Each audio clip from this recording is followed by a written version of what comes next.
Amin, amin. Oke, nah para peserta Korma 2021, tanpa berlama-lama lagi, selanjutnya kita akan mendengarkan pemaparan materi dari Kak Hafif mengenai etika bisnis Islami dalam praktek bisnis yang menjadi topik terakhir kita pada Korma 2021. Tapi sebelum itu, mari bersama-sama kita membaca doa sebelum belajar agar ilmu yang kita dapatkan kali ini bisa bernilai pahala, juga akan membawa keberkahan dan kebermanfaatan untuk kita semua. Bismillahirrahmanirrahim. Rabbi zidni ilman warzuqni fahma. Baik, kalau begitu langsung saja kepada Kak Hafif untuk memaparkan materinya. Waktu dan tempat dipersilakan. Ya, terima kasih Sabrina Alfat ya. Assalamualaikum warahmatullahi wabarakatuh. Waalaikumsalam warahmatullahi wabarakatuh. Apa kabar? Apa kabar teman-teman? Alhamdulillah baik Kak. Ya, sore ini alhamdulillah kita panjatkan puji syukur kita kehadirat Allah SWT masih bisa ketemu ya di pertemuan. Saya harap sih ini bukan pertemuan terakhir, tapi karena memang sesinya adalah sesi yang ke-6 dan ini sesi terakhir di Korma, ya bisa dibilang ini terakhir lah dalam sesi Korma. Bisa udah full. Mudah-mudahan di lain kesempatan kita bisa berjumpa kembali dengan dengan acara yang lebih baik ya, insya Allah mudah-mudahan, dan kita bisa bersilaturahim lagi di lain kesempatan ya. Dan pada kesempatan hari ini nanti mungkin ada tambahan sedikit tentang beberapa hal nanti panitia akan sampaikan begitu. Salawat dan salam kita kirimkan juga, jangan pernah kita lupakan ke Nabi Muhammad SAW. Dialah kekasih kita semua, dan beliau juga menyatakan bahwa kita semuanya adalah kekasihnya juga, kekasih yang dirindukan juga oleh beliau Rasulullah SAW, dan mudah-mudahan kita menjadi umatnya yang mendapatkan syafaat beliau. Siapa yang nggak mau dapat syafaat beliau? Saya kira nggak ada yang nggak mau, pasti semuanya mau ya. Dan pada kesempatan Korma ini sebagai bagian dari cara kita untuk mencintai Rasulullah SAW adalah merujuk atau meneladani dari sisi aspek muamalah ya, muamalah yang sudah beliau contohkan seperti itu. Baik teman-teman sekalian, Bapak Ibu, materi hari ini adalah materi penutup, yaitu berhubungan dengan etika. Kenapa etika saya masukkan di sesi terakhir? Karena etika ini seperti pembungkus semua materi yang sudah kita sharingkan gitu ya, sudah kita diskusikan, sudah kita pelajari. Karena etika ini harus dijalankan setiap harinya ketika kita berusaha dalam aspek muamalah atau transaksi usaha, transaksi bisnis. Jadi ini sengaja saya taruh di akhir.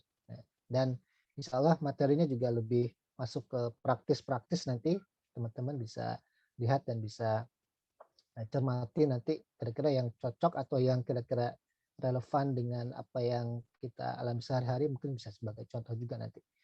Baik, saya akan sharing materinya. Insya Allah mungkin sekitar 40 menit ya. 40 menitan saya akan sharing materi ini, termasuk tanya jawab.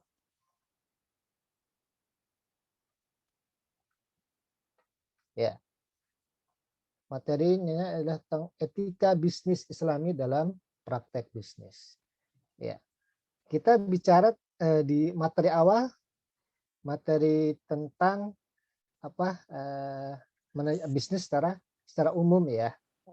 Bahwa bisnis itu adalah bekerja, lalu kemudian memberi manfaat, maslahat, berkah juga, lalu kemudian kita bicara tentang konsep hukumnya, kemudian prinsip-prinsip bisnis yang Rasulullah sudah teladankan, yaitu jual beli, pembelian, penjualan, dan transaksi kredit begitu.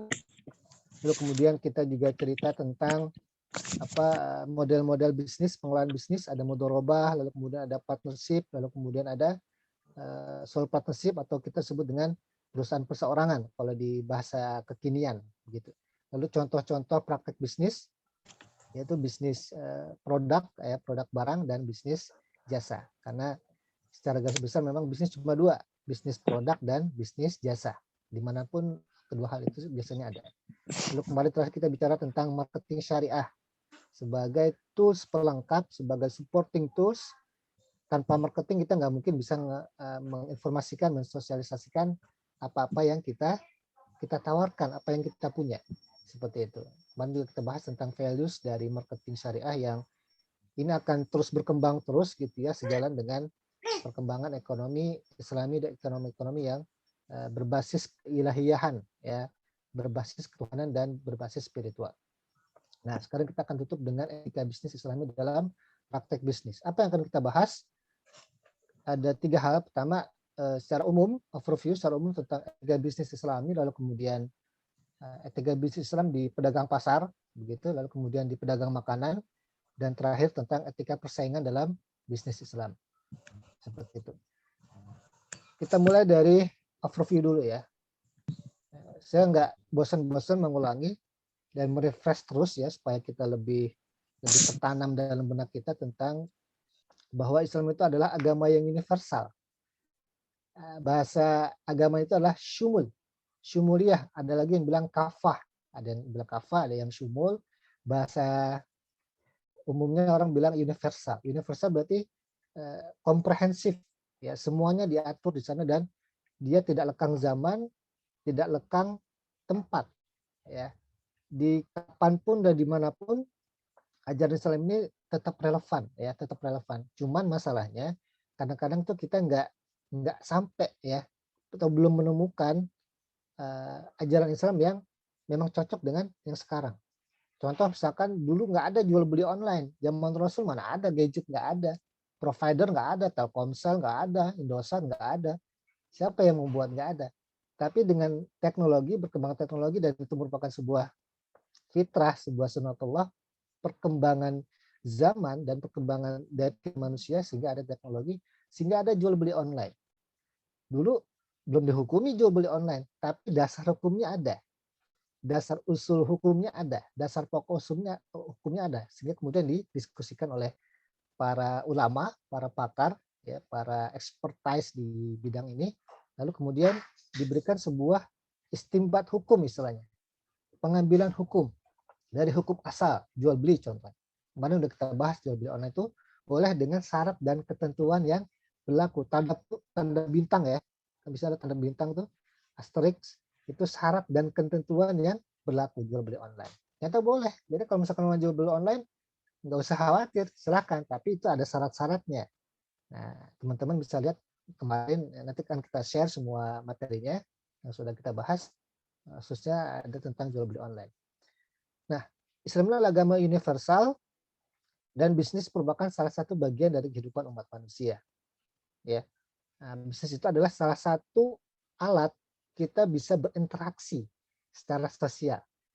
Kita nggak bisa memenuhi kebutuhan hidup kita sendiri, kita butuh orang lain untuk bisa memenuhi kebutuhan hidup kita. Gitu. Makanya itu ada penjual, kita pembelinya. Nah, ketika kita menjadi seorang penjual, pasti ada yang membutuhkan. Dia akan membeli produk kita. Begitu seterusnya, itu interaksi timbal balik antara penjual dan pembeli. Di situ nanti ada permintaan, penawaran, ada harga, dan lain sebagainya. Bisnis secara Islami lebih baik apabila dibandingkan dengan bisnis non-Islami yang cara mencapai tujuan bisnisnya tidak mementingkan apakah itu halal atau haram, merugikan orang lain atau tidak. Itu sudah tidak diindahkan lagi kalau misalkan yang tidak berbasis Islami. Itu sudah menjadi sudah menjadi fitrah ya. Ada yang hak, ada yang batil gitu. Itu udah biasa. Ada yang jahat, ada yang baik begitu. Ada yang manfaat, ada yang mufsadat, ada yang manfaat, ada yang merusak begitu. Itu biasa. Itu adalah fitrah kehidupan kita. Termasuk kita ada yang Islami berbasis ketuhanan ilahiyah begitu. Ada yang berbasis bukan ketuhanan atau ilahiyah.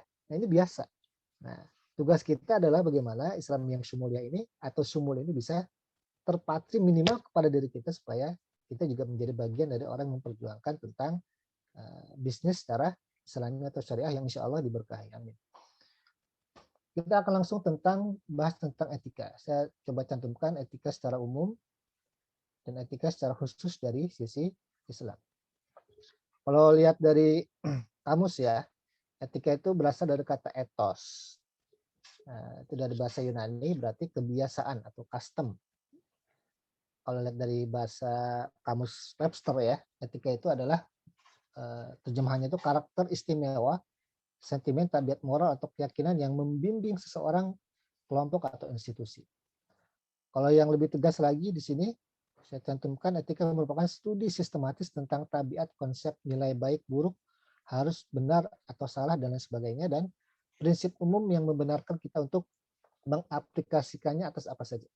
Jadi etika secara umum ini adalah norma umum yang diterima oleh masyarakat tanpa melihat keyakinan, tanpa melihat sisi spiritualitas atau religiulitas atau agama tertentu. Ya, contoh, sopan santun terhadap orang tua itu di dalam Islam ada, tetapi secara umum dia berlaku umum. Contoh nih, di kereta, ketika kita melihat orang tua lagi diri gitu ya, orang tua yang sudah renta ya, apalagi yang sering naik kereta nih, itu ada anak muda yang lagi duduk di depannya. Adabnya gimana adabnya? Etikanya gimana? Etika umumnya yang diterima itu para anak muda ini pasti menawarkan kepada orang tua yang sedang berdiri tersebut, apalagi kalau misalkan dia udah sangat renta. Kalau misalkan dia nggak ada niat untuk memberikan tempat duduknya, berarti secara norma orang pasti nyinyir. Ih, itu orang anak muda kok masih kuat, masih kuat diri, kok nggak ngasih tempat duduk ke orang tua itu ya. Pasti dinyinyirin meskipun cuma dalam hati. Itu norma-norma yang berlaku umum ya. Lalu kemudian bersikap santun kepada orang tua ketika bertemu di jalan begitu. Itu adalah norma-norma etika-etika yang bersifat umum meskipun dalam Islam ada ya. Dan lain sebagainya yang selama ini kita temui, misalkan permisi di jalan, permisi Pak, ketika melewati orang-orang yang lagi duduk di pinggir jalan misalkan. Permisi itu adalah bagian dari adab dan etika dalam bermasyarakat. Nah, itu yang diterima secara umum gitu. Nah, dalam bisnis etika juga ada. Ternyata juga etika berlaku umum di bisnis dan itu setiap negara beda. Di Indonesia itu ada komisi persaingan usaha misalnya. Itu untuk mengawal bagaimana etika bisnis ini bisa diterapkan, nggak ada pihak-pihak yang berbisnis itu merasa terugikan. Tapi yang dibawa di sana itu adalah konsep-konsep umum, etika bisnis secara umum, dan itu tidak berbasis etika bisnis Islam. Nah, etika bisnis Islam apa bedanya? Etika bisnis Islam adalah seperangkat nilai tentang baik dan buruk, benar dan salah dalam dunia bisnis berdasarkan prinsip moral yang bersumber dari Al-Quran dan hadis. Gitu. Jadi bedanya itu ya, kalau kita berdasarkan wahyu dan teladan Rasul, yaitu hadis dan sunnah Rasul. Kalau yang etika umum tuh tidak ada. Ya, meskipun sebenarnya kalau dari substansi atau isinya itu agak beririsan. Mungkin ada yang beririsan, tapi konsep dasarnya ngambilnya ya bahan bakunya bukan dari agama Islam, ya. Jadi ada konsep-konsep secara universalitas tadi yang sopan santun itu memang bagian dari secara umum, tapi itu sebenarnya irisan dari ajaran Islam juga. Nah, kajian terhadap etika bisnis dalam agama itu juga sudah dilakukan ternyata, yaitu di kalangan intelektual Barat. Ya, di sini saya cantumkan Bull dan Campbell dalam bukunya Do Business and Religion Mix. Ya, telah membahas agama Islam dalam budaya Barat dan pengaruhnya dalam merumuskan etika bisnis. Demikian juga Thomas Golembiewski dalam bukunya Man Management and Morality Toward a New Organizational Ethics yang merumuskan nilai-nilai dasar bekerja menurut etika Yahudi dan Kristen. Jadi Yahudi dan Kristen juga ternyata ada juga etika bisnisnya, ya. Cuman pasti beda, ya pasti beda dan ya beda ya dengan Islam. Kita akan bahas tentang Islam seperti kita nggak bahas tentang Yahudi dan Kristen. Lalu kemudian dari kalangan Islam juga telah terbit pula buku Islamic Principle of Business Organizational and Management yang merupakan kumpulan makalah seminar di Amerika Serikat. Nah, di mana dalam isinya itu membahas etika bisnis dalam Islam dan pertanggungjawabannya dengan berdasarkan pada beberapa ayat yang mengangkat tentang etika dalam bermuamalah. Bermuamalah ini adalah salah satu komponen bangunan Islam ya. Mana saya sudah bahas bahwa komponen satu bangunan Islam itu adalah muamalah. Nah, muamalah itu terangkum atau tercakup dalam sebuah ilmu namanya fikih muamalah. Fikih muamalah nanti banyak lagi turunannya tuh. Ya, bisnis Islami, lalu kemudian manajemen Islami, lalu kemudian ekonomi Islam, perbankan syariah, asuransi syariah, sampai banyak begitu ya cabang. Tapi itu semua terangkum dalam fikih muamalah. Di samping ada fikih ibadah, di samping ada tauhid, di samping ada akhlak yang merupakan komponen bangunan Islam secara keseluruhan. Nah, kita langsung nih ya, langsung saja bagaimana sebenarnya praktek etika bisnis contoh di dalam pedagang pasar. Berarti kalau dalam pedagang pasar berarti ini adalah pelakunya adalah para orang-orang yang berinteraksi di pasar gitu. Siapa dia? Itu ada penjual, ada pembeli. Nah, kita fokuskan di sini di pedagang pasarnya ya. Di dalam dunia bisnis, pelaku bisnis merupakan hal yang tidak bisa dipisahkan dan pedagang merupakan salah satu pelaku bisnis. Gitu. Tanpa adanya pedagang ya supply barang ya pasti terbatas. Gitu. Barang kalau cuma teronggok doang di pinggir jalan, nggak ada yang jual, kira-kira mau beli nggak? Nggak beli, orang ini barang siapa ya? Bisa jadi barang temuan doang. Gitu. Tapi ketika ada orang yang jagain, ada yang orang nawarin, ya mampir kakak, bajunya kakak, gitu ya. Kan biasanya gitu ya kalau di pasar tradisional ya. Kemudian apalagi sekarang banyak banget tuh ngaku-ngaku kakak gitu ya. Padahal bukan kakak saya juga gitu ya. Ya kakak Ibu Haji ya. Biasanya kalau ibu-ibu tuh Bu Haji panggil. Saya kalau misalkan belanja saya ngikut dulu waktu kecil. Ya Bu Haji, bajunya Bu Haji. Ya perlu Bu Haji. Ibu saya belum haji sampai meninggal juga belum haji. Ya, itu cara pedagang bisa menawarkan seperti itu ya. Nah, itu yang terjadi di pasar. Pedagang itu tuh yaitu orang yang bekerja sehari-hari melakukan jual beli atas resiko sendiri untuk mendapatkan untung. Jadi pedagang misalkan di pedagang pasar kita ambil di pedagang tradisional aja ya, contoh pedagang tradisional, mereka sebenarnya bekerja sendiri ya. Kalau dalam model pengelolaan syariah kemarin, pengelolaan bisnis itu berarti masuk ke apa? Ke partnership, mudharabah atau sole proprietorship. Yang mana kira-kira? Kalau untuk pedagang pasar nih, ya biar nyambung.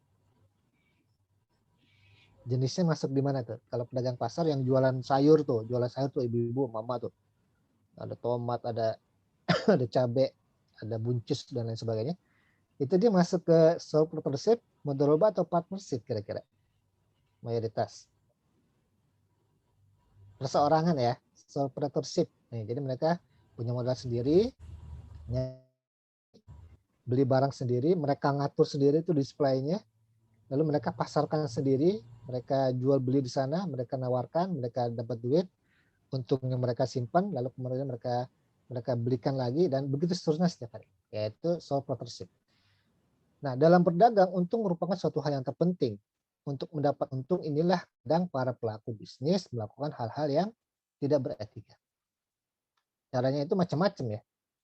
Cara itu macam-macam. Yang jelas rata-rata mayoritas itu adalah merugikan customer, merugikan pembeli, ya. Dan itu udah nggak jadi pertimbangan lagi ya. Yang penting saya dapat untung lebih banyak begitu, untung lebih menyenangkan hati saya. Ya dalam sebuah kisah itu kan pernah ada ya, ketika Sayyidina Umar bin Khattab bersandar ketika istirahat malam-malam, ketika belusukan itu benar seorang anak perempuan yang ingin atau sebuah keluarga yang ingin menjual susu yang dicampur dengan air, ya kan? Tujuannya apa tuh kira-kira? Tujuannya sama, pengen dapat untung gitu. Jadi susunya nggak full, paling cuman 50% selebihnya adalah air, bukan susu murni ya, susu oplosan ya, seperti itu. Tujuannya apa tuh? Tujuannya adalah untuk supaya dapat untung lebih banyak. Nah, ternyata itu berjalan sampai sekarang itu berjalan. Ya cuman kita nggak tahu aja gitu kan, karena kan namanya pedagang pasti dia menyembunyikan hal-hal tersebut, jadi nggak terbuka. Tapi ternyata kalau untuk kasus-kasus tertentu itu bisa terbuka ya, terbuka apalagi sekarang zaman informasi yang sangat terbuka gitu. Nah, kaum muslim yang bergerak dalam bidang perdagangan wajib mengetahui hukum jual beli karena ia harus mengetahui apa yang sah dan tidak sah dalam jual beli. Karena nanti efeknya konsekuensinya konsekuensi sampai akhirat gitu. Ketika ada hal-hal yang itu nggak boleh kita lakukan, lalu kita lakukan nanti dihisap juga gitu. Nggak cuma duit yang kita dapat, tapi caranya juga di audit gitu nanti. Ya. Nah, di sini ada cerita bahwa Umar Sayyidina Umar berkeliling pasar dan beliau memukul sebagai pedagang, memukul dengan tongkatnya sambil berkata, tidak boleh ada yang berdagang di pasar ini kecuali mereka yang memahami hukum perdagangan. Gitu. Karena dalam hukum itu kan ada apa sih sebenarnya? Ada hak dan kewajiban ya. Ada hak pedagang, ada hak penjual, ada hak pembeli. Ada kewajiban pedagang, ada kewajiban pembeli. Ya. Nah, sebenarnya cuma itu doang gitu. Nah, hak dan kewajiban ini yang harus diketahui oleh masing-masing pihak, pembeli dan penjual. Nah, ini yang kadang-kadang kita nggak ketahui dan mungkin ada yang belum ketahui, mungkin ada yang sudah ketahui teman nggak tahu, tetap dipraktekkan hal-hal yang tidak boleh. Nah, kita ambil sedikit tentang apa sih itu pasar. Pasar berdasarkan adalah tempat pertemuan antara penjual dan pembeli, atau pasar adalah daerah atau tempat area yang dalam terdapat kekuatan pemberitaan penawaran saling bertemu untuk membentuk suatu harga. Pasar diartikan sebagai kelompok orang yang diorganisasikan untuk melakukan tawar-menawar dan melakukan tempat bagi penawaran dan permintaan sehingga akan terbentuk harga. Nah, kalau dari Pak William nggak tahu nih dari daerah mana dia, jelas dia pakar nih. Pengertian lain tentang pasar adalah orang-orang yang punya keinginan untuk puas, uang untuk berbelanja dan kemauan untuk membelanjakan. Jadi ya, kepuasan atau satisfaction ya, satisfy untuk bisa puas itu adalah konteks pembeli, ya, konteks pembeli. Uang untuk berbelanja berarti dia konteks pembeli. Kemauan untuk membelanjakan juga konteks pembeli. Gitu. Jadi sebenarnya jual beli itu kuncinya ada di mana? Supaya dia bisa bisa berjalan ke transaksi. Di penjual atau di pembeli kira-kira? Di penjual apa di pembeli? Di penjualnya, Kak. Kekuatannya di mana? Pembeli atau penjual? Ayo. Bingung dia. Ya. Sebenarnya dua-duanya saling berperan ya. Tapi kalau nggak ada, tapi saya melihat lebih kuat di pembeli. Karena penjual banyak, kalau nggak ada pembelinya nggak ada transaksi. Tapi kalau misalkan ada pembeli nggak ada penjual, dia bisa nyari penjual di tempat lain. Gitu. Jadi kekuatannya itu sebenarnya kalau dari sisi William ini, dia melihat dari sisi pembeli itu merupakan kunci dari transaksi yang berada di pasar. Nah, kita lihat nih beberapa macam jenis kecurangan yang dilakukan oleh pedagang nakal terhadap dagangan. Pertama nih, ini cuma beberapa doang nih yang saya cantumkan. Penjual gas oplosan air. Kemudian ada pencurian ludahi dagangannya sebelum dijual ya. Nggak tahu tujuannya apa itu. Kemudian ada ayam tiren, ayam mati kemarin.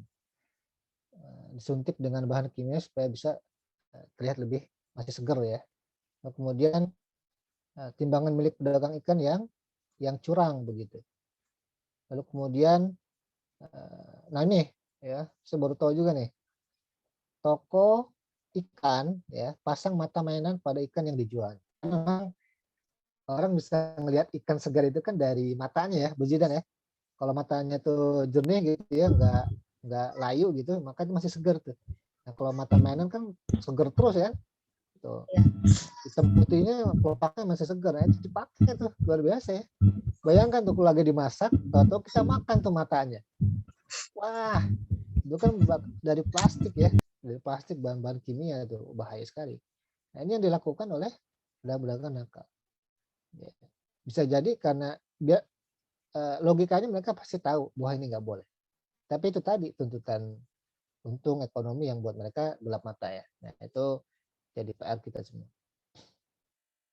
Nah, lalu kemudian kalau misalnya kita lihat di surat Hud ya, dalam Al-Quran banyak dibahas mengenai bisnis dan jual beli yang terlarang, yaitu praktek bisnis yang secara moral dilarang. Dalam surat Hud ayat 85 misalkan. Dan saya berkata, hai kaumku, cukupkanlah takaran dan timbangan dengan adil dan janganlah kamu merugikan manusia terhadap hak-hak mereka. Dan janganlah kamu membuat kejahatan di muka bumi dengan membuat kerusakan. Cukupkanlah takaran dan timbangan dengan adil. Kalau timbangan adil ya simpel aja ya, timbangannya sekilo ya itu ya harus kilo gitu, nggak boleh kurang. Lebih boleh nggak? Lebih boleh nggak? Kita nimbang nih, ada orang beli misalkan korma atau beras ya, atau buah deh. Saya sering beli buah.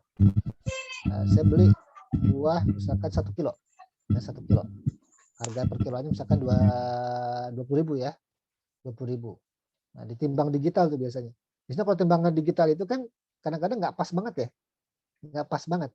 Nah, biasanya tuh pedagang yang jual tuh, biasanya tuh kalau misalkan dia lebih dikit, dilempengin sama dia dengan harga sekilo tapi timbangannya mungkin lebih misalkan 0,1 gram gitu ya. Itu boleh nggak Bu? Boleh nggak? Boleh. Boleh asal pedagangnya ikhlas. Boleh. Gitu. Karena dalam sejarahnya itu Rasulullah juga pernah didatangi oleh para sahabat. Ya Rasulullah, nih saya usaha nih kalah terus nih orang Yahudi nih ketika di Madinah ya. Yahudi itu selalu menang kalau misalkan ada barang dijual dia selalu barangnya habis terus. Kita gimana supaya laris gitu. Lalu kalian gimana cara berdagangnya? Jadi mereka memang takarannya itu dipasin. Jadi kalau sekilo ya sekilo gitu ya. Kalau 2 kilo ya 2 kilo pas gitu sesuai dengan anjuran. Tapi Rasulullah enggak ternyata. Ternyata itu fleksibel. Jadi kalau misalkan mau dagang timbang nggak apa-apa dilebihin, asal kalian ikhlas dilebihin aja. Itu sebagai sedekah istilahnya. Itu sebagai sedekah. Nah akhirnya dengan menerapkan itu ya ternyata mereka bisa lebih bersaing. Orang lebih suka dong kalau misalkan ditimbang mereka dapat timbangan lebih dengan harga yang nggak berubah. Harganya misalkan 1 kilo 10.000 ya, sekilo 1.000, tapi dia dapat 10 kilo 1 on misalkan. Harganya 10.000 juga. Gitu. Itu bagian dari apa? Strategi bisnis. Itu nggak masalah kalau misalkan memang pedagangnya ikhlas. Kalau misalkan nggak ikhlas, nggak boleh gitu ya. Misalkan tambahin dong, maksa-maksa gitu ya, nggak boleh, itu nggak boleh. Tapi ini adalah strategi pedagang ya, dari konteks pedagang. Nah dalam surat yang lain juga ada berapa nih? Bisa dicek nanti, ini banyak tentang riba, tentang orang timbangan, tentang goro dan judi, penimbunan, skandal, korupsi dan kolusi dan sebagainya. Itu bisa teman-teman cek nanti di Al-Quran ya. Karena banyak nggak saya bahas di sini. Jadi aturan itu sudah ada di Al-Quran dan kita tinggal menerapkannya saja. Itu tadi tentang di pedagang pasar ya. Sekarang bagaimana di pedagang makanan? Menurut klasifikasi baku lapangan usaha Indonesia tahun 2015, usaha penyediaan makanan dan minuman mencakup kegiatan pelayanan makan minum yang menyediakan makanan atau minuman untuk dikonsumsi segera. Baik restoran tradisional, restoran self-service, atau restoran take away. Baik di tempat tetap maupun sementara dengan atau tanpa tempat duduk, yang menentukan adalah makanan dan minuman untuk dikonsumsi segera berdasarkan pemesanan, bukan berdasarkan fasilitas yang ditawarkan. Jadi intinya adalah semua jasa penyediaan makanan di pinggir jalan kah, warteg, angkringan, restoran besar, restoran kecil, nah itu semua masuk ke klasifikasi lapangan usaha pedagang makanan. Gitu. Nah, ini saya tentukan restoran, yaitu jenis lapangan yang bertempat di sebagian atau seluruh bangunan permanen ya. Biasanya kan kalau restoran bangunan permanen ya. Kalau jasa boga dia hanya pesanan doang misalnya di perumahan dan sebagainya. Kalau di pinggir-pinggir jalan itu apa? Nah, yang jual bakwan sekarang nih ya kan, di lapak-lapak pinggir jalan jual cincau, jual segala macam itu masuknya di mana? Restoran atau jasa boga? Jasa boga ya, ya jasa boga. Itu jasa boga semua tuh yang pinggir jalan sekarang kalau dijualan. Gitu. Kalau kayak misalkan The Besto, ya dia mangkal punya kios berarti dia masuk restoran, tapi restoran kecil. Tapi kalau cuma lapak-lapak biasa yang habis jualan diangkut gitu perlengkapannya, maka dia masuk ke jasa boga. Nah ini saya coba cantumkan bagaimana usaha penyediaan makanan itu perkembangannya tahun 2018. Ternyata pendapatan 2018 dari hasil usaha ini tuh banyak banget, besar banget. Nah itu 61 berapa tuh? 61 triliun 2018. Ini yang kelihatan ya, yang kelihatan sama BTS gitu. Ya. Meliputi restoran, catering, dan outdoors. Outdoors ini ya mungkin yang di luar catering, restoran pasti kan. Ya, pedagang-pedagang retail, pedagang eceran yang jual makanan itu masuk di situ. 2.800 sekian pengusaha atau usaha. Itu totalnya 61 triliun, banyak banget gitu. Dan ini terus berkembang, pasti orang pasti butuh makan ya. Pasti orang butuh makan dan mereka pasti nyari yang mungkin beda, diversifikasi produk atau produk yang beda, ada inovasi. Setiap ada inovasi baru, mereka biasanya akan cari untuk bisa ngerasain gitu ya. Nah, jadi kalau misalkan mau bisnis yang cepat perputarannya salah satunya adalah bisnis makanan memang. Cuma memang agak capek sedikit ya. Nah, dari sisi waktu, dari sisi pembuatannya juga, tapi dia untungnya biasanya lebih besar kalau untuk kuliner. Nah, lalu kemudian fenomena apa saja yang terjadi dalam transaksi yang terjadi di masyarakat, khususnya di produk makanan ya. Pertama, hanya memperhatikan label halal pada produk makanan dan minuman, itu sudah dicantumkan. tetapi pedagang tidak memperhatikan tentang manfaat atau tidak manfaat makanan tersebut. Gitu. Memang agak-agak dilema ya, tapi kita diberikan prinsip cari yang lebih afdol, cari yang lebih utama, gitu. Nggak cuma sekedar label, gitu. Karena ketika kita bisa memberi manfaat yang lebih besar, nggak cuma sekedar label, maka dengan niat untuk bisa memberi manfaat, insya Allah tuh nilai ibadahnya juga semakin besar. Nah, tetapi ini butuh inovasi ya, butuh inovasi, butuh ide-ide kreatif. Nah, sekarang anak muda-muda sekarang tuh jago-jago ya, kreatif banget buat bikin-bikin kayak gini. Nah, itu bisa dilakukan, nggak cuma sekedar label halal doang. Kemudian kedua, makanan sudah kadaluarsa masih dijual belikan. Ini biasanya kalau misalkan di minimart ya, di minimart, saya nggak sebut namanya, taruhlah E-Mart ya, lanjutan silakan di sendiri, atau E-Mart ya, E-Mart yang biasa penjualan yang warnanya biru itu kan dia supply barang, kemudian ada expired date-nya ya, expired date-nya. Ini kita harus jeli ya, harus jeli nih kira-kira expired date-nya berapa lama lagi nih, atau sudah ini belum. Kalau misalkan sudah kadaluarsa, kita bisa aja ngelaporin, Mas ini udah kadaluarsa gitu. Boleh aja, nggak ada larangan. Justru mereka mungkin akan terima kasih. Meskipun mereka punya data sendiri biasanya untuk mekanisme yang sudah tersistem gitu ya, yang udah kadaluarsa seperti apa. Lalu kemudian menjual murah makanan-makanan yang tidak layak lagi untuk dikonsumsi, seperti roti ya, udah kadaluarsa masih dijual. Tapi anehnya masih ada yang beli gitu. Ada aja yang beli.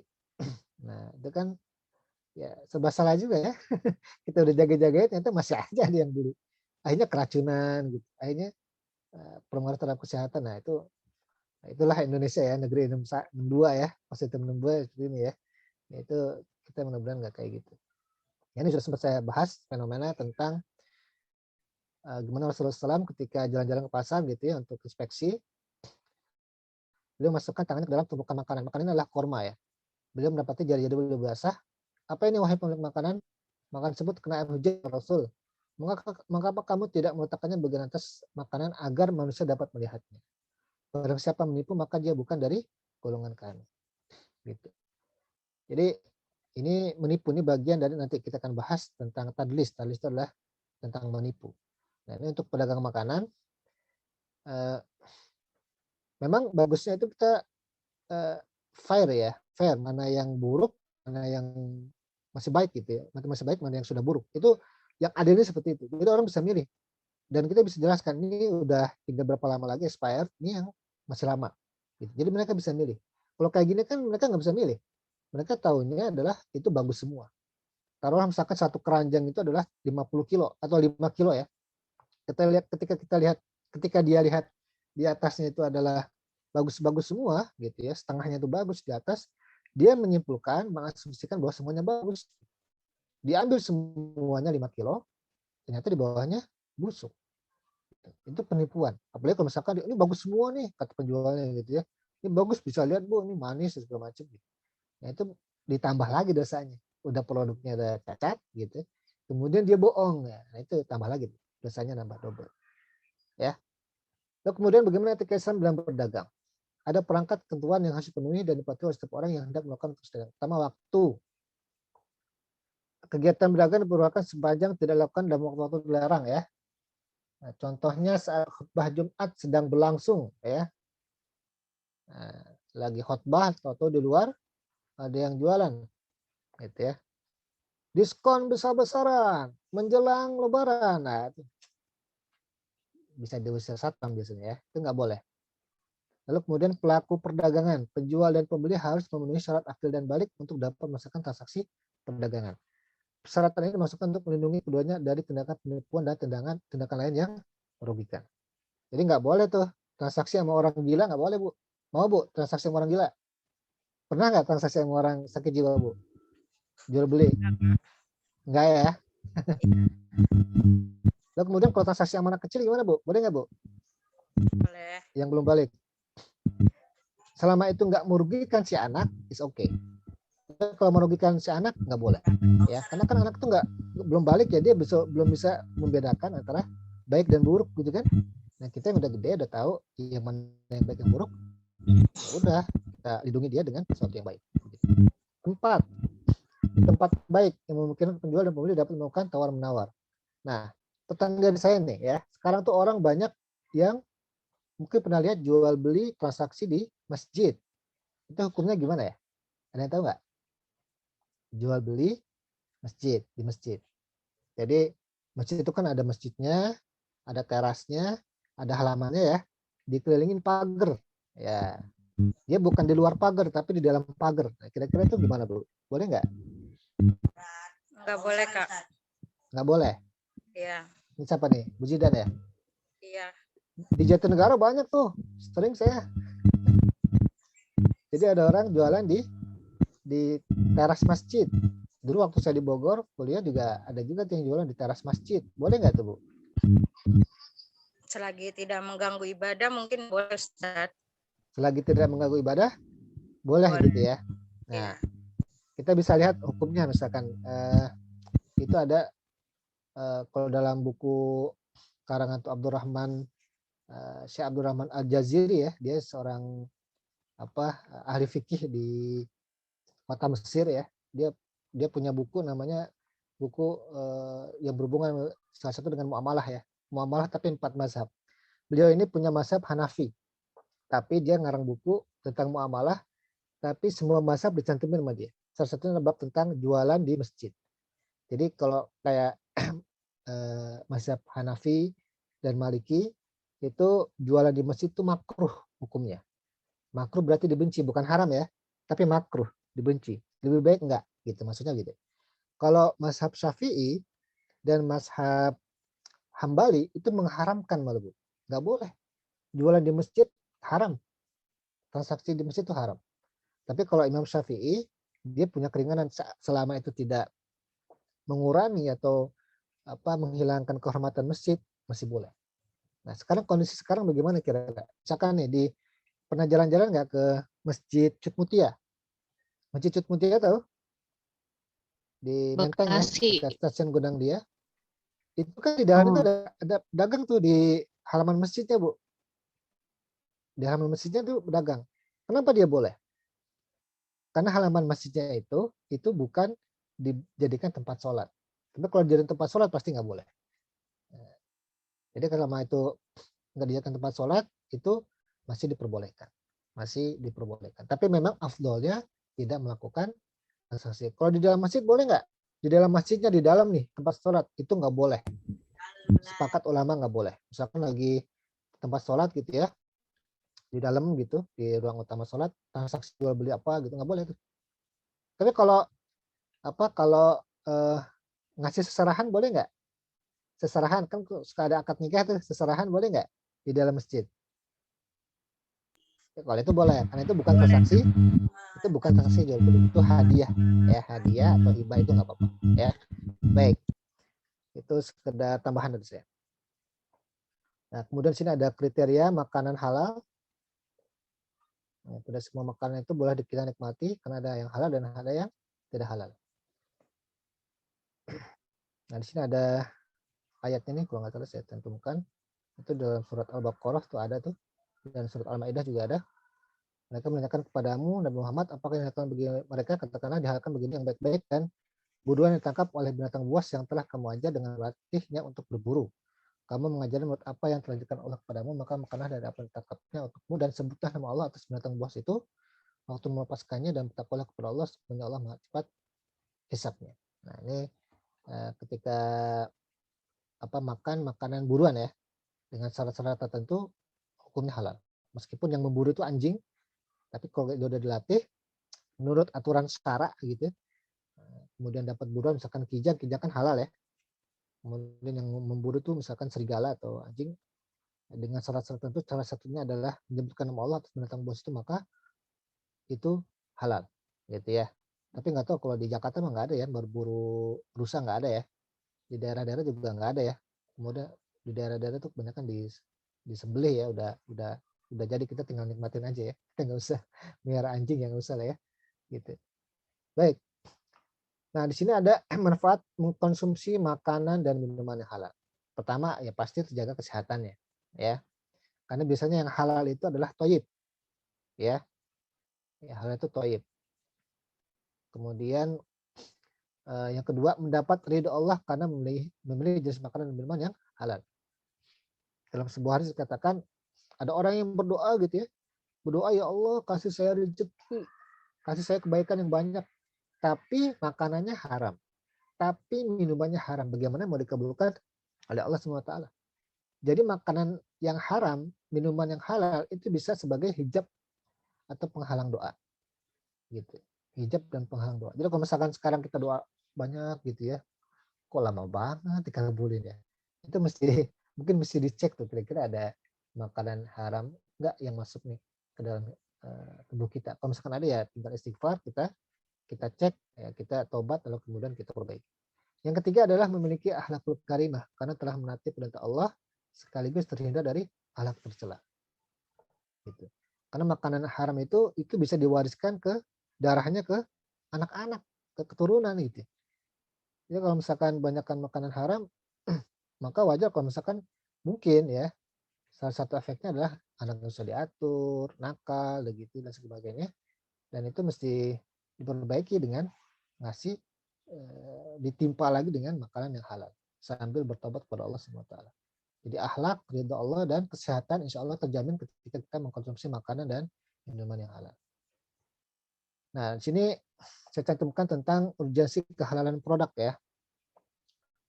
Dalam rangka menghormati hak umat Islam, adanya jaminan kehalalan terhadap semua produk makanan. Jaminan hal tersebut tidak boleh dinyatakan sendiri oleh produsen di Indonesia nih ya, konteks di Indonesia, tapi harus melalui proses pemeriksaan dan asesmen secara objektif oleh lembaga pemeriksa independen dan keputusannya pun dilakukan secara objektif oleh Komisi Fatwa Majelis Ulama Indonesia atau MUI.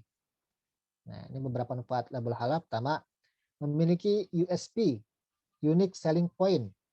Jadi kalau misalkan ada label halalnya, orang lebih tenang ya.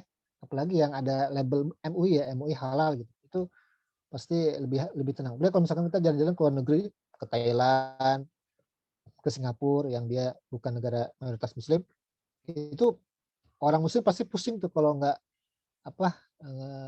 tahu ya yang halal yang haram. Makanya di sana pasti juga ada lembaga MUI-nya lah ya, kalau di kita yang kasih label halal, dan mereka kalau travel biasanya kan ada tahu dia tempat-tempat yang banyak halal, banyak barang halal atau makanan halal tuh bisa mereka tahu. Meningkatkan kepercayaan konsumen atas produk yang dikeluarkannya, lalu kemudian kesempatan untuk meraih pasar pangan halal global ya. Kemudian sertifikasi halal adalah jaminan dapat dipercaya untuk mendukung klaim pangan halal, meningkatkan marketability produk di pasar atau di negara muslim. Jadi dia memang sangat membantu, apalagi kalau misalkan dijual di negara-negara non muslim.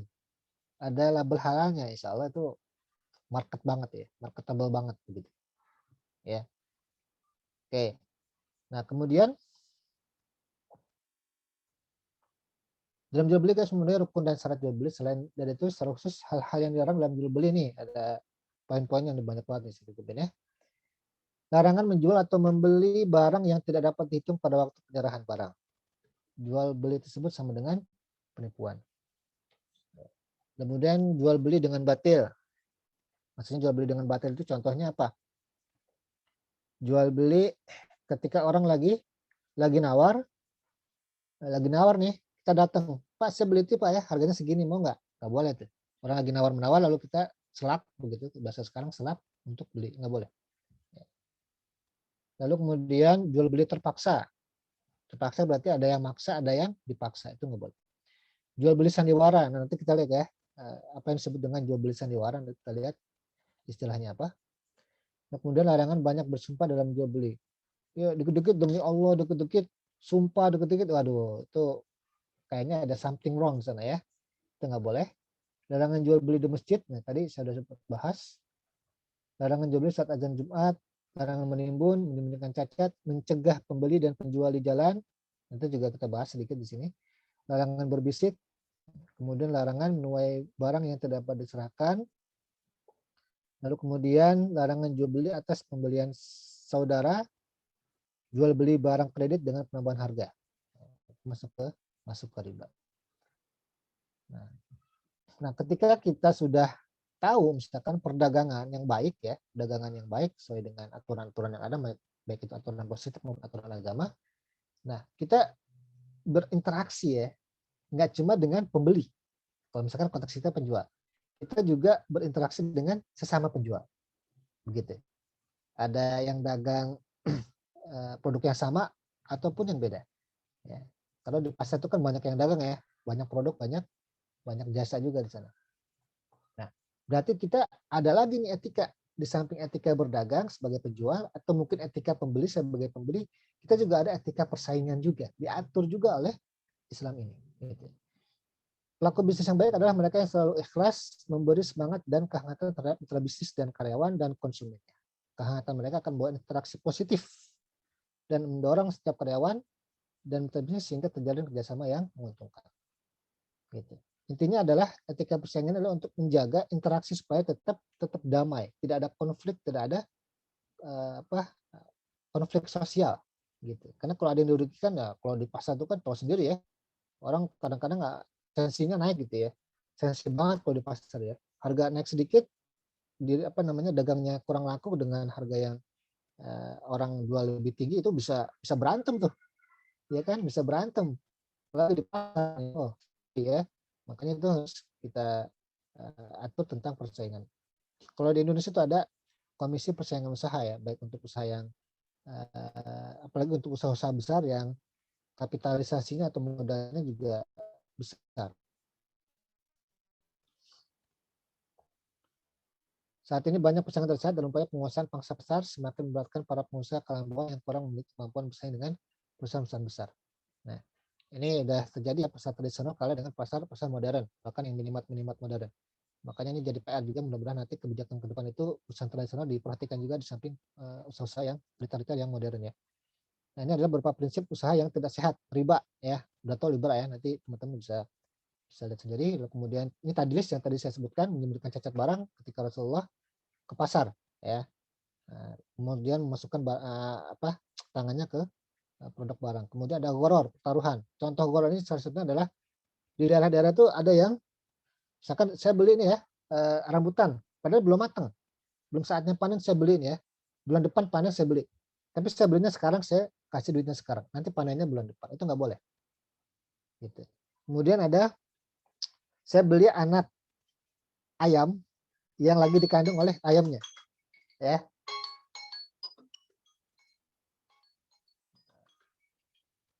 Nah, itu nggak boleh. Gitu ya. Lalu kemudian membeli ikan yang masih dalam air. Itu nggak boleh. Itu harus dipanen dulu, baru boleh dibeli. Kemudian ihtikar. Ihtikar ini atau penimbunan, ini bahasa sekarang itu adalah kartel ya. Kartel itu orang yang menimbun barang dalam skala yang besar. Itu usaha besar itu kartel. Itu nggak boleh. Ya, barang siapa melakukan penimbunan, ihtikar, maka ia telah berbuat kesalahan. Lalu talaki rukban. Itu menyambut kafilah perjalanan sebelum sampai di pasar untuk membeli dengan harga murah agar mendapat keuntungan berlipat. Ini pernah terjadi ketika zaman Rasulullah SAW. Jadi ketika ada sahabat yang datang dari Syam bawa barang banyak untuk jual di Madinah, lalu kemudian ada orang-orang yang nggak bertanggung jawab, dia ngejegat di jalan. Ini saya beli sekarang deh, saya kasih harga segini, supaya nanti dia bisa jual lebih mahal ke Madinah. Itu nggak boleh. Itu namanya talaki rukban. Risuah, apalagi ya, suap. Apalagi zaman sekarang untuk usaha besar itu udah jadi bukan rasa umum ya. Ketika dia pengen dapat tender, dia pakai pelicin ya, istilahnya suap supaya dia tendernya diterima gitu. Itu juga nggak boleh. Itu dalam surat Al-Baqarah dikatakan nggak boleh, ayat 188. Baik, itu saja dari saya. Pas ya, 30 menit kurang 1 menit. Mudah-mudahan bermanfaat. Kalau tidak nanti teman-teman bisa lihat lagi di materi yang kita akan share nanti, semuanya digabung menjadi satu, teman-teman bisa lihat dan mudah-mudahan bisa dipraktekkan. Baik, itu dari saya. Silakan Mbak Sabrina. Ya, ini mohon maaf Kak, ini kita bukan sesi tanya jawab kan ya? Ya, silakan. Ya, silakan. Jadi kepada teman-teman mungkin 1 atau 2 pertanyaan saja ya. Ingin bertanya, silakan untuk langsung mengaktifkan audionya. Saya Kak mau nanya Kak. Ya, Ismail ya? Iya. Kan kalau di minimarket Jepang itu mereka menjual bento untuk sarapan. Kemudian bento yang tidak laku terjual diturunkan harganya untuk dijual di sore hari. Itu bagaimana Kak hukumnya? Oke. Bento ya. Kalau di kita juga ada bento ya. Hokako bento ya. Jadi yang nggak laku di pagi hari dijual di sore hari. Asal itu tidak mengurangi kualitas atau bisa membahayakan customer atau konsumen dari bahan-bahan yang sudah ada di dalamnya. Itu misalkan basi gitu ya. Lalu kemudian dijual dengan harga murah, itu nggak boleh secara komisioner. Tapi kalau misalkan dia masih bagus gitu ya, masih bisa dimakan, lalu kemudian dihargai lebih murah karena daripada mubazir nggak laku, daripada kebuang dijual, is okay, nggak masalah, asal nggak ada kerugian buat customer. Kayak kita juga sama nih, kita jual lontong sayur misalkan, ibu saya sering setiap hari tuh jual lontong sayur ya. Kalau ibu saya kalau ada yang nggak habis ya, ngembrek istilahnya, nggak laku, ada yang nggak laku ya, kalau ibu saya nggak dijual, kasih aja ke tetangga gitu, sedekahin kalau kita gitu, sedekahin ke panti asuhan atau ke tetangga lah yang paling dekat. Kalau mau dijual lagi juga bisa, nggak masalah. Asal nggak merugikan customer ya, nggak merugikan customer secara konten atau substansi dari produk tersebut. Itu nggak apa-apa. Insya Allah nggak apa-apa. Gitu ya. Oke, Kak, makasih, Pak. Oke, ada lagi? Saya Kak Siapa nih? Puji Astuti. Oh iya, Mbak Puji. Saya mau nanya, itu maksud dari yang rukun dan syarat yang poin nomor 2 dari bawah itu larangan jual beli atas pembelian saudara. Maksudnya apa ya, Kak? Pembelian saudara. Bentar. Saya lagi ya. Biar jelas.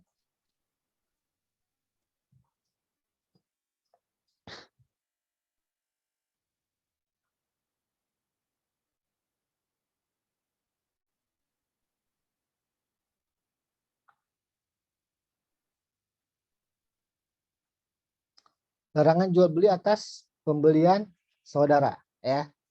Ada yang bisa jawab? Kira-kira sebelum saya jawab?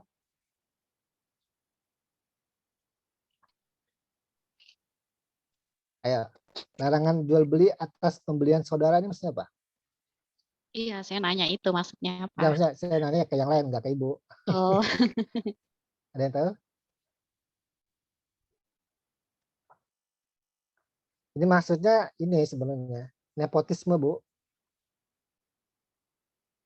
Nepotisme. Jadi Nepotisme. Ya. nepotisme itu nggak boleh. Gitu. Maksudnya itu karena dia saudara, lalu kita murahin di bawah, misalkan di bawah harga pasar karena dia saudara, dan itu bisa merusak harga pasar, itu nggak boleh. Gitu. Oh gitu. Karena itu merugikan secara umum, secara masyarakat ya.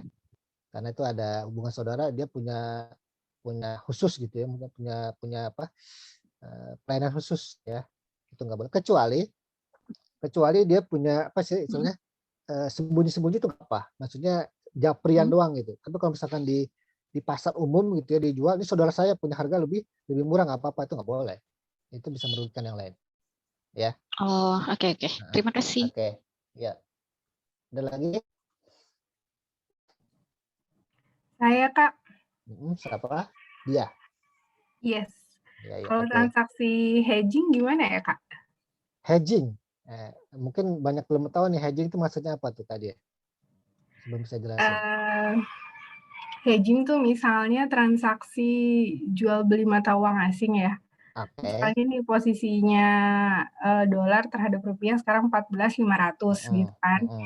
Terus kita nggak tahu nih dalam 2-3 minggu ke depan tetap di 14.500 atau naik atau turun gitu.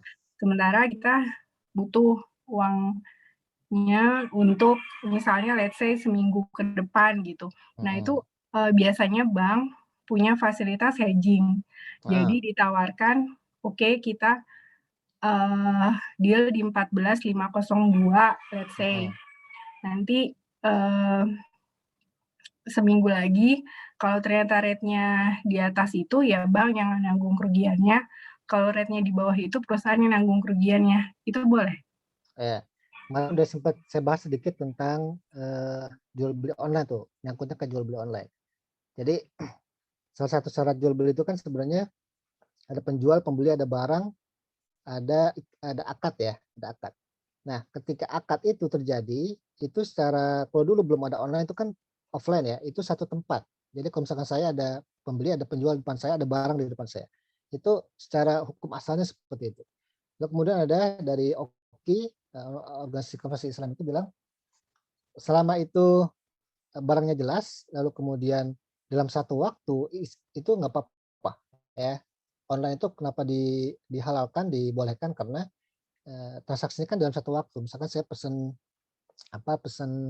lontong sayur nih, itu kan saya langsung di satu tempat dan satu waktu ya di online itu kan, dan nggak berbeda waktu. Nah itu boleh. Lalu kemudian bagaimana kalau misalkan hedging ya, tukar menukar mata uang ya gitu ya. Nah ini kalau misalkan kita lihat di dalam hukumnya tuh pernah juga terjadi ketika transaksi jual beli emas dengan emas atau emas dengan perak. Nah selama itu di satu waktu is okay, nggak ada masalah gitu. Tapi kalau misalkan dia udah beda waktu, itu ya nggak boleh ya. Misalkan saya beli online sekarang emas nih, emas online hari ini harganya misalkan 1 juta ya per gramnya. Lalu kemudian ngirimnya 2 hari kemudian. Itu harganya udah beda pasti. Karena dia fluktuatif sama dengan mata uang. Itu yang saya pahami dari yang saya pelajari. Kalau misalkan jalan tengahnya gimana? Jalan tengahnya adalah beli pakai harga sekarang gitu. Beli pakai harga sekarang dengan apa yang mau kita dapatkan di misalkan di beberapa hari mendatang. Itu insya Allah is okay ya, asal di satu waktu. Kalau misalkan ada perubahan, ya itu konsekuensi dari pembeli ya, konsekuensi dari pembeli. Tapi memang kalau misalkan lebih bagusnya sih memang di pembelian itu di satu waktu dan satu tempat, misalkan di money changer gitu ya. Tidak ada kesepakatan yang seperti tadi Mbak Dia bilang, pakai bank ada kesepakatan hedging begitu ya. Bagusnya memang kalau money changer itu di satu waktu di satu tempat, misalkan di money changer. Nah, yang lebih aman sih seperti itu ya, Mbak Dia, setahu saya yang saya pahami. Oke. Ya wes gitu dulu. Makasih ya Kak. Ya oke. Kamu tanya Kak.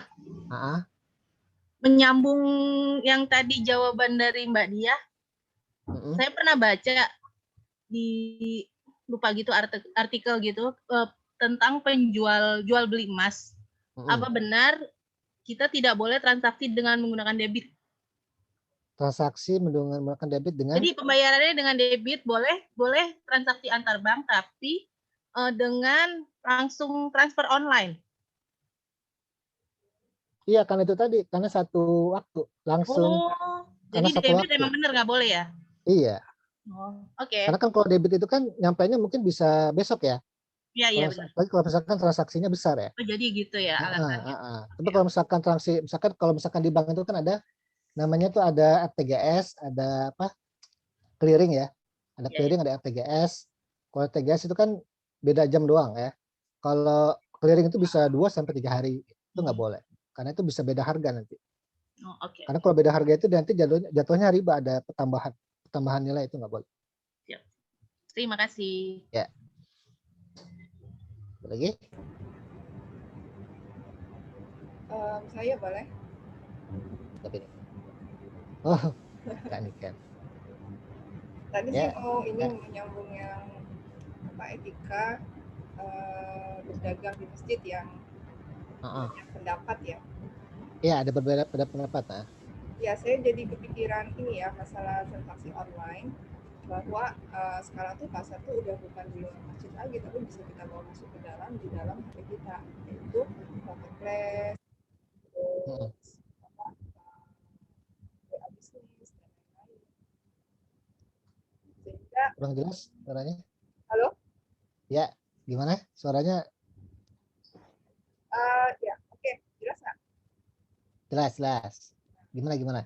Ya, sehingga ketika kita transaksi dalam masjid dengan HP itu jadi sebuah apa ya?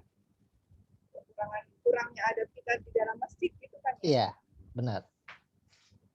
Jadi jangan sampai ada transfer, lalu buka-buka marketplace, lalu urus-urus bisnis dalam masjid dengan HP kita.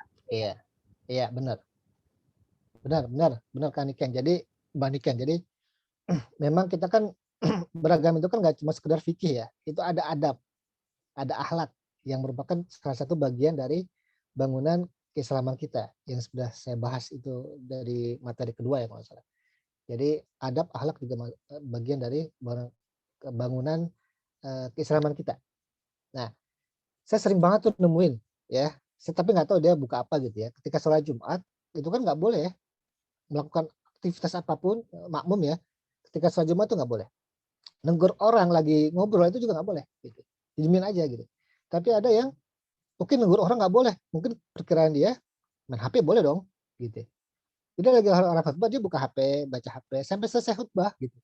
Saya ngeliatin aja gitu kan. Itu nggak boleh sebenarnya. Nah itu PR buat khotib ya. Harusnya diingatkan nggak boleh tuh. Mungkin lagi transaksi gitu ya. Ada transaksi online karena mungkin dengan non muslim jadi dengan sholat Jumat ya mesti transaksi itu nggak boleh gitu. Nah itu bagian dari adab dari akhlak. Makanya itu kan dari saya bilang ada Imam Syafi'i bilang jika itu tidak menodai kehormatan masjid ya maka itu dibolehkan. Tapi sebenarnya dibolehkannya itu jatuhnya makruh juga sebenarnya. Karena Imam Syafi'i bilang itu haram transaksi di masjid. Tapi dengan catatan tadi tidak menodai kehormatan masjid, tidak menodai kehormatan masjid itu maksudnya apa sih? Masjid itu kan buat ibadah. Ketika dilakukan buat yang bukan ibadah gitu, kemudian ada misalkan ribut-ribut transaksi segala macam, itu sama saja mengganggu orang ibadah nanti. Termasuk dirinya sendiri akan terganggu ibadahnya gitu. Karena ada transaksi itu gitu. Mungkin nggak mengganggu orang lain, tapi dirinya sendiri terganggu, nggak konsen ibadahnya gitu. Ke sana arahnya. Jadi makanya transaksi di masjid itu sebagian besar itu jatuhnya nggak boleh tapi makruh ya, makruh dan haram ya, makruh dan haram. Lebih baik ditinggalkan gitu. Kalau mau keluar dari masjid dulu baru dagang ya, boleh itu masalah. Baik itu dari saya. Ada lagi?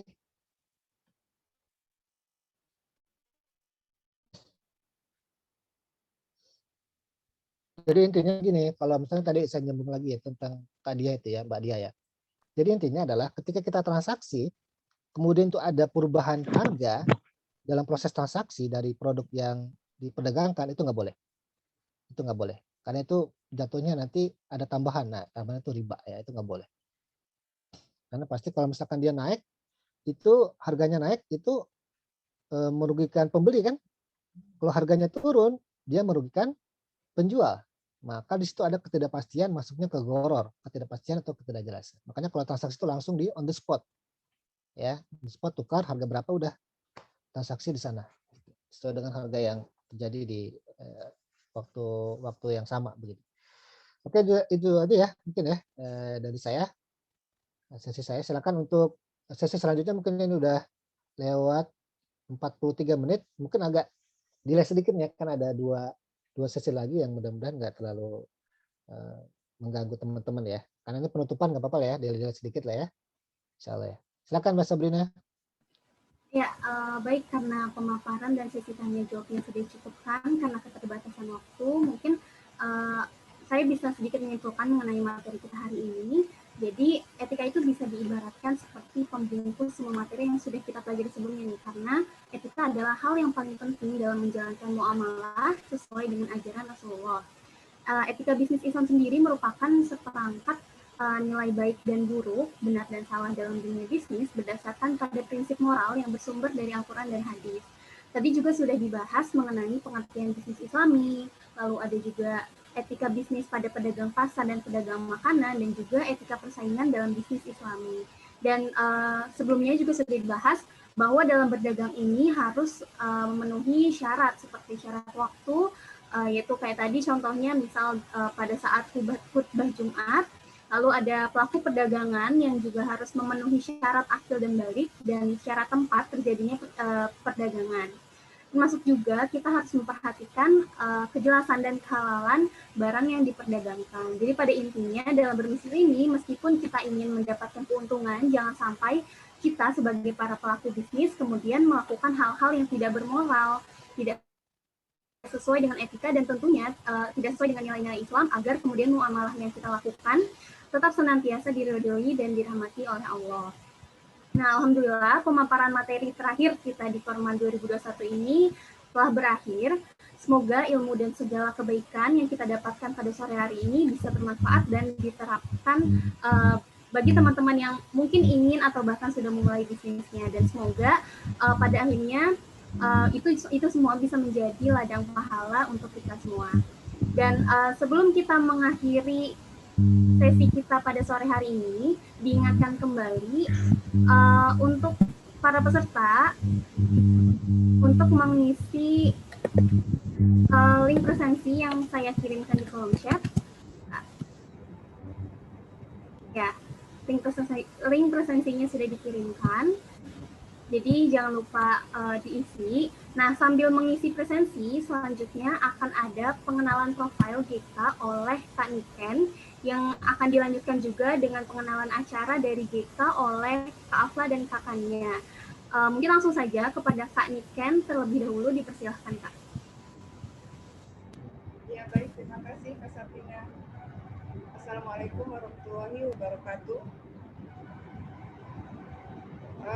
Kenalkan, saya mewakili panitia dari Gerakan Kakak Asuh. Nama saya Ken Sarasati.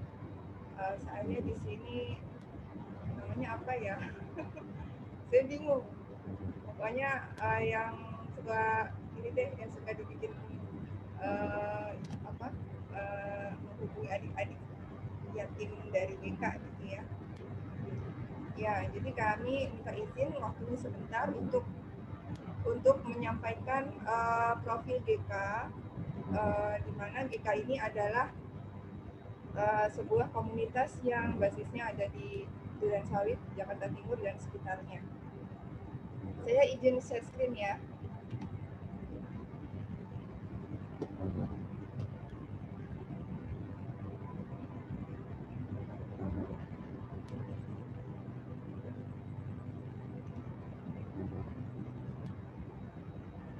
Ya, baik.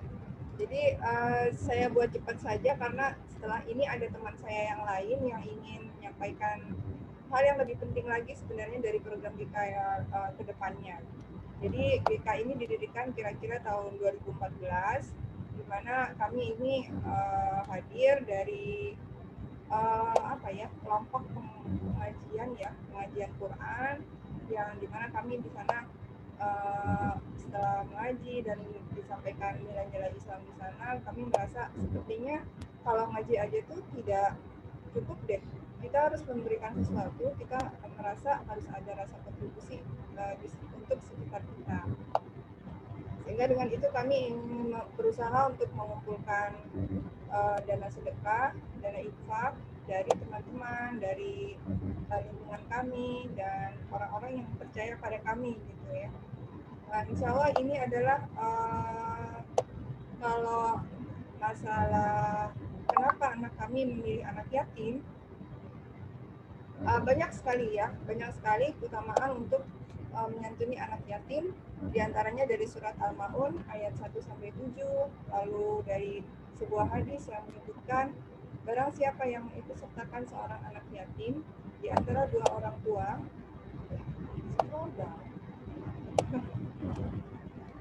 di antara dua orang tua yang muslim dalam makan dan minumnya sehingga mencukupinya, maka ia pasti masuk surga. Demikian. Jadi tentu saja kalau dilihat dari asnaf zakat saja, sebenarnya yatim bukan masuk asnaf ya, cuman kami menambahkan yatim yang du'afa, sehingga kami bisa memberikan semua dana infak sedekah kami sesuai dengan asnaf zakat. Seperti itu.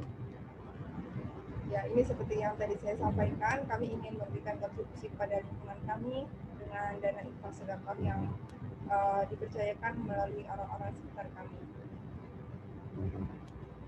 Oke, nah ini bentuk kegiatan kami. Mungkin kalau teman-teman di sini yang mengenal GK atau yang mendaftar forma ini via Mosfit ya, yang mungkin baru mendengar GK itu apa sih? Nah, ini adalah bentuk kegiatan kami dan bisa juga dilihat di sosial media kami. Pertama, bentuk kegiatannya ada pendampingan dan bimbingan. Yang sudah berjalan ini adalah belajar Quran secara rutin. Sejak pandemi kami belajar Quran secara online. dan kami percayakan pada sebuah rumah Quran yang ada di dekat wilayah kami. Lalu ada juga bimbel, ya bimbel yang juga ada yang online dan ada yang offline. Dan sebelum pandemi kami juga punya program wisata edukasi, ya, yang itu sudah banyak dimulai dari 2014. Ya, hampir setiap liburan semester tuh kami suka jalan-jalan, ya, untuk memberikan hiburan yang bermanfaat bagi adik-adik yatim binaan kami. Oke, ini adalah lembaga-lembaga yang pernah bekerja sama dengan kami. Bimbel Smart Zone, ya, untuk bimbel akademik sekolah adik-adik.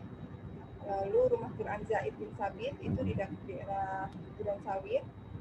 Lalu untuk pemberdayaan orang tua, ekonomi orang tua ini belum sempat kami jalankan karena terkendala dengan pandemi, ya, pada saat itu.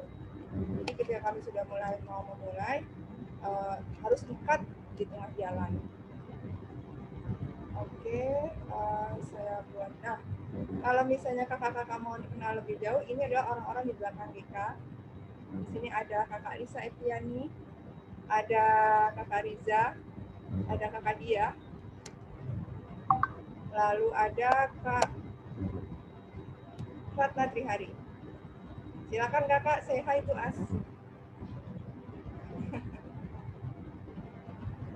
Kakak-kakak ini ada di forum ini juga, insya Allah. Ada Kak Dia, ada Kak Lisa, ada Kak Nana. Hai, Assalamualaikum. Waalaikumsalam. Oke. Kak Nana mau menambahkan?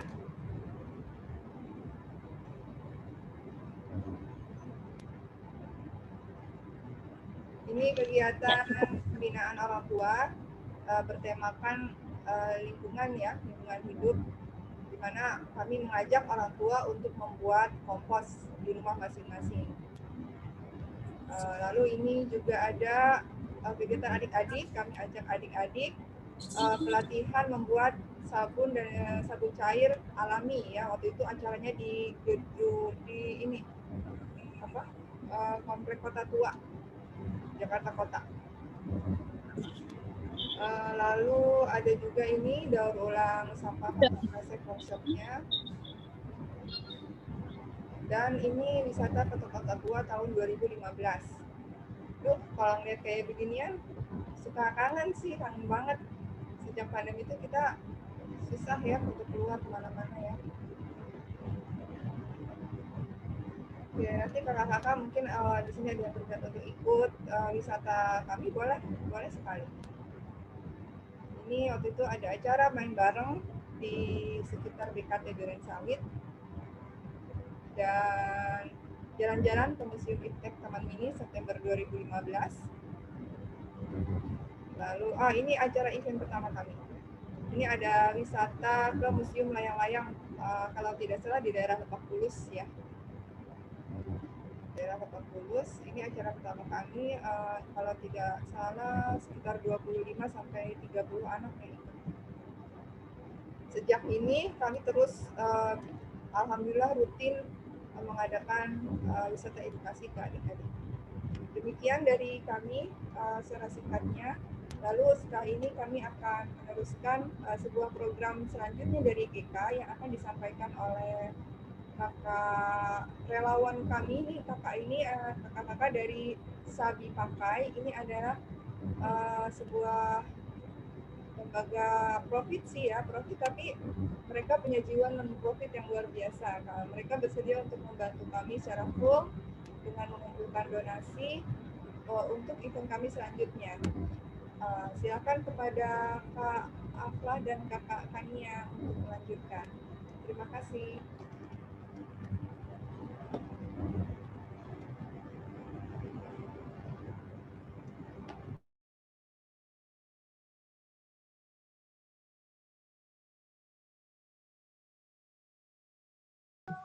Assalamualaikum, selamat sore kakak-kakak semua. Perkenalkan, nama saya Nur Afla Lubis. Di kesempatan kali ini saya mewakilkan kedua teman saya yaitu Kania dan Satira ingin mempresentasikan program yang kami lakukan di tanggal 10 Mei mendatang bersama Gerakan Kakak Asuh. Gerakan tersebut bernama Sabi Beramal. Mengapa namanya Sabi Beramal? Sabi sendiri kami ambil dari kata gaul yang berarti bisa beramal. Jadi Sabi Beramal ini bisa familiar di generasi milenial. Jadi semuanya bisa ikut berpartisipasi dari segala kalangan. Lalu di Sabi Beramal ini terdiri dari 2 kegiatan, yaitu ada kegiatan donasi. Donasi telah kami lakukan dari kemarin tanggal 28 April hingga 8 Mei dengan jumlah 12 hari. Dan open donasi ini tidak hanya menerima uang, tapi kita menerima barang seperti pakaian, buku, atau barang lainnya. Lalu untuk uang bisa ditransfer melalui via Bank BNI, Dana, dan GoPay.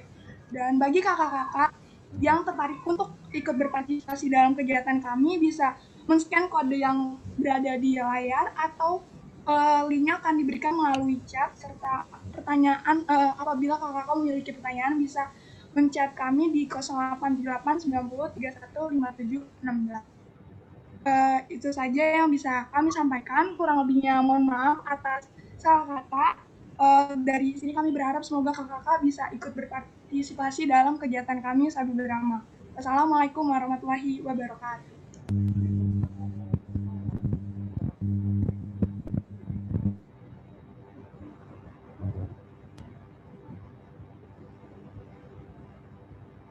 Iya Kak, kami serahkan kembali ke Kak Sabrinanya. Oke, baik. Alhamdulillah dengan berakhirnya pemaparan profil dan tadi open donasi dan acara dari BK, maka berakhir pula sesi terakhir Forma 2021 pada sore hari ini. Nah, sebelum ditutup nih, mungkin kita mau dokumentasi dulu kali ya. Jadi teman-teman boleh dinyalakan kameranya supaya terlihat untuk dokumentasi.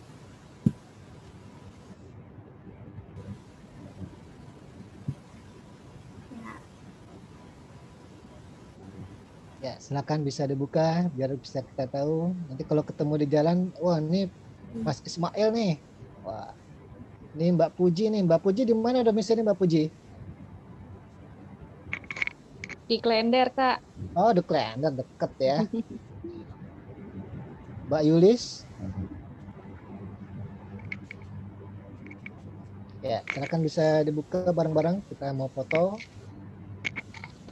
Mas Kodri nih, yang jauh nih ya. Gimana Mas Kodri? Sekarang? Iya Mas. Di Manado ya? Berbuka. Iya, udah berbuka. Oh, aduh enak, pantesan lebih segar mukanya. Oke, Mas Ismail. Ya, mohon izin untuk buka videonya supaya ini buat dokumentasi. Jadi tahu nih saya siapa, mukanya gimana gitu ya. Gantengan Mas Kodri nih Mas saya nih. Malu saya. Ya, oke. Terus Mbak Diah, kemudian Mbak Rahmi Inayah. Ya, silakan. Oke. Mbak Iis Zakia. Kakak Lisa juga, Kakak Lisa. Mana nih Kakak Lisa? Lagi nyiapin dawet kayaknya dia. Yang mau rapi-rapi dulu boleh? Oh iya. Silakan. Iya. Sambil nunggu Kak Lisa ya. Insya Allah saya besok hari Sabtu itu ada event juga. Saya ngisi event tentang karir planning strategi di masa pandemik ya. Itu yang ngadain dari BEM Perbanas Institute. Itu buat umum gratis dapat sertifikat, yaitu pesertanya kemarin terakhir alhamdulillah udah cukup banyak ya. Sekitar 400 orang itu dari seluruh Indonesia. Nah, silakan nanti kalau mau ikut nanti saya share ya linknya. Itu bisa buat SMA, bisa buat yang kuliah, bahkan mungkin yang udah kerja juga boleh ikut, bebas ya. Silakan. Nanti saya share di grup. Ya, siapa yang belum dibuka ini?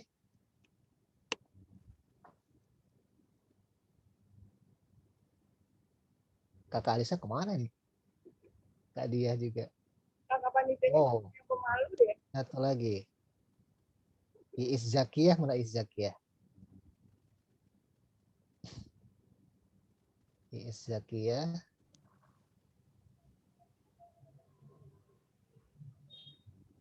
Nah, kelihatan.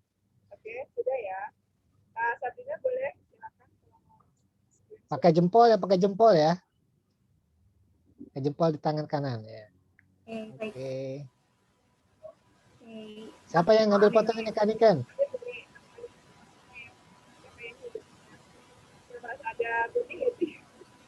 Kenapa?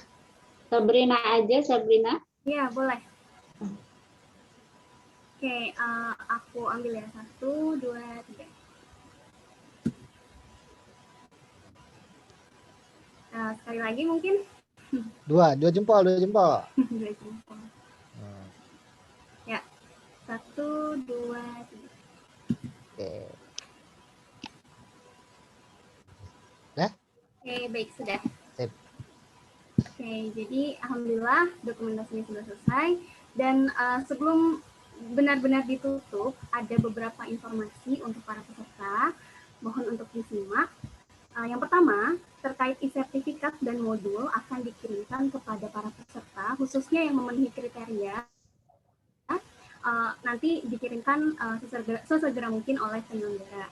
Lalu yang kedua, akan ada evaluasi pelaksanaan Korma melalui Google Form yang akan dikirim setelah acara ke grup peserta dan mohon untuk diisi demi kebaikan penyelenggaraan Korma selanjutnya.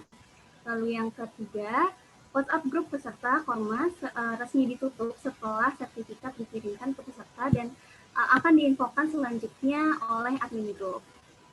Jadi baik, karena kita sudah menyelesaikan agenda kita hari ini dan untuk menutup Korma 2021 kali ini, mari kita bersama-sama membaca hamdalah. Alhamdulillahirrabbilalamin. Terima kasih kepada Kak Hafif yang sudah memberikan ilmu-ilmunya dari sesi 1 sampai sesi hari ini yang insya Allah sangat bermanfaat. Dan terima kasih juga kepada para peserta yang sudah mengikuti rangkaian Korma 2021 kali ini dengan baik. Dan kita akhiri sesi terakhir Korma 2021 sore hari ini dengan membaca doa kafaratul majlis. Subhanakallahumma wa bihamdika asyhadu an la ilaha illa anta astaghfiruka wa atubu ilaik.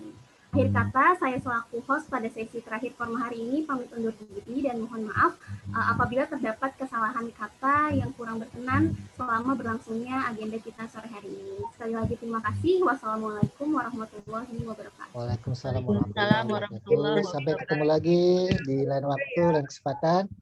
Selamat berpuasa. Semoga selesai sampai selesai ya. Amin. Alhamdulillah. Terima kasih semuanya peserta. Terima kasih. Assalamualaikum. Wassalamualaikum warahmatullahi wabarakatuh. Aku izin pamit ya Kak. Assalamualaikum. Silakan. Wassalamualaikum warahmatullahi wabarakatuh.